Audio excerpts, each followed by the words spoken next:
Hello guys, ஒரு வழியாக என்னோட தலைவன் ஜான் சீனா அவரோட 17th world heavyweight championship title அடிச்சிட்டாரு. இதனால அவர் தான் இப்போ வரையும் WWE most heavyweight championship title அடிச்சதா இருக்காரு.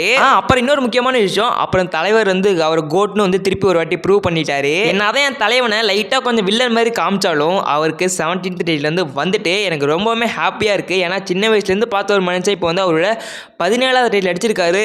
எப்பா, எனக்கு என்ன ஒரு ஷாக்னா, திடீர்னு பார்த்தா ஜான் சீனா ஃபேன்ஸே வந்து ஜான் சீனா வந்து இது பண்ண ஆரம்பிச்சிட்டாங்க அந்த கோடி ரோட்ஸ் இன்சிடென்ட்க்கு அப்புறமா. ஆனா எப்படியோ கைஸ், இந்த WWE 17வது டைட்டில் இதுக்கு முன்னாடி வந்து ரிக் ஃப்ளேரும் ஜான் சீனாவும் தான் 14 டைட்டில் ஈக்குவல் இருந்தாங்க. இப்போ நம்ம தலைமை வந்து ஒரு டைட்டில் எக்ஸ்ட்ரா அடிச்சு வந்து கோட் லிஸ்ட்ல போய் சேர்ந்துட்டாரு. யோசிச்சு பாருங்க, நம்மளோட சைல்ட்ஹுட் ஹீரோ இவர் தான். ஏன்னா சின்ன வயசுல WWE பார்க்குறப்ப நமக்கு மோஸ்ட் ஆஃப் த நிறைய பேருக்கு ஹீரோவா தெரிஞ்சது ஜான் சீனா மட்டும்தான். ஏன்னா அவர் மட்டும் தான் வந்து ரொம்ப ஹஸ்டில் லாயல்ட்டி ரெஸ்பெக்டா இருந்தவர். அவரு வந்து இந்த சாம்பியன்ஷிப் டைட்டிலுக்கு வந்து டிசர்வ் தான். நீங்களே யோசிச்சு பாருங்க, எத்தனை வருஷம் WWE இருந்தாரு, ரிட்டையர்மெண்ட் ஆகி திருப்பி வர ரீஎன்ட்ரிலாம் கொடுத்தாரு. ஆனால் WWE என்ன பிடிக்கல அப்படின்னா, அவரோட 17வது டைட்டிலே இது வந்து WWE இது ரெக்கார்டாக மாற போகுது. ஆனால் இந்த மேட்ச் வந்து ரொம்பவுமே சிம்பிளாக வந்து முடிச்சிட்டாங்க. நார்மலாக வந்து ஒரு ரா மேட்ச் ஸ்மாக் டவுன் மேட்ச்னாலே வந்து ரொம்ப இன்ட்ரெஸ்டிங்காக தான் போகும் இந்த பெரிய பெரிய இதெல்லாம் வந்து ரிசல்ட் பண்ணா அப்படின்னா.